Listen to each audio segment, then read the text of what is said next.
स्वागत है दोस्तों आपका हमारे चैनल पर। औरत इज्जत दिला भी सकती है और बिगाड़ भी सकती है। एक शहर में पति पत्नी रहते थे। पति को अपनी दौलत और मर्द होने का बहुत घमंड था। वो थोड़ा पुराने ख्यालों वाला था, लेकिन अमीर था। दोनों की अभी अभी शादी हुई थी और पत्नी अपने पति के व्यवहार से परेशान थी। पत्नी ने अपने पति की पुरानी सोच को बदलने की ठान ली। हर रात पति के कई दोस्त आते थे। वे गप्पे मारते थे, शराब भी पीते थे और कई बार खाना भी खाते थे। एक दिन पति के दोस्त उसके घर पर आए। सभी गप्पे मार रहे थे और शराब भी पी रहे थे कि तभी पत्नी ने आवाज लगाई, अजी सुनते हो, ये आपका भतीजा खिचड़ी मांग रहा है, इसे समझाओ कि खिचड़ी नहीं मिलेगी। पति ने कहा, अरे अगर वो खिचड़ी मांग रहा है तो दे दो ना, उसमें क्या है, पर खिचड़ी तो बहुत कम है और फिर आपके दोस्तों को भी तो खिलानी है। पत्नी ने फिर आवाज लगाते हुए कहा। ये सुन पति के दोस्तों ने सोचा कि इसके घर तो खिचड़ी को लेकर भी कहाँ सुनी होती है, और इसलिए वे सब वहां से उठकर चल दिए। पति को बहुत गुस्सा आया और उसने पत्नी उससे कहा, तुमने मेरे सभी दोस्तों के सामने मेरी इज्जत उतार दी, क्यों किया ऐसा?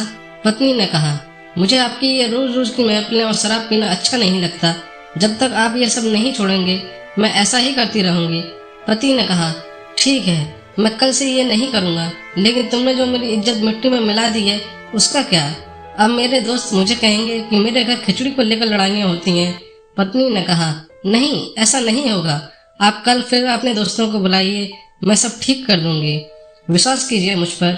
बस फिर क्या था, पति ने अगले ही दिन अपने सभी दोस्तों को बुला लिया। जब सभी बैठकर गप्पे मार रहे थे तो पत्नी ने आवाज लगाई, अजय सुनते हो, यह आपका भतीजा खिचड़ी खाने को बोल रहा है, अभी अभी इसने खिचड़ी खाई थी। पति ने कहा, अरे दे दो ना उसे और खाने दो। इतने में पत्नी सभी के लिए खिचड़ी ले आई। खिचड़ी देखकर सभी हक्के बक्के रह गए। वो खिचड़ी शाही चावलों से बनी थी, जिसमें काजू, बादाम, खजूर, पिस्ता और कई महंगे सामान डले हुए थे। जब पति के दोस्तों ने खिचड़ी को चखा तो उसके स्वाद से उनके मुंह से तारीफें रुकने का नाम ही नहीं ले रही थी। पति के दोस्त सोच रहे थे कि अगर इनके घर में खिचड़ी ऐसी बनती है तो बाकी पकवान तो बहुत स्वादिष्ट बनते होंगे। पति ने पत्नी की तरफ देखा और मन ही मन मुस्कुराया। दोस्तों के जाने के बाद पति ने अपनी पत्नी को कहा, वाह, तुमने तो कमाल ही कर दिया, तुमने फिर से मेरी इज्जत बना दी। आज से तुम जो बोलोगी मैं वही करूँगा। सच में मेरा भाग्य खुल गया जो मुझे तुम्हारे जैसी पत्नी मिली। दोस्तों, एक औरत अगर अपने पति की इज्जत बना सकती है तो बिगाड़ भी सकती है।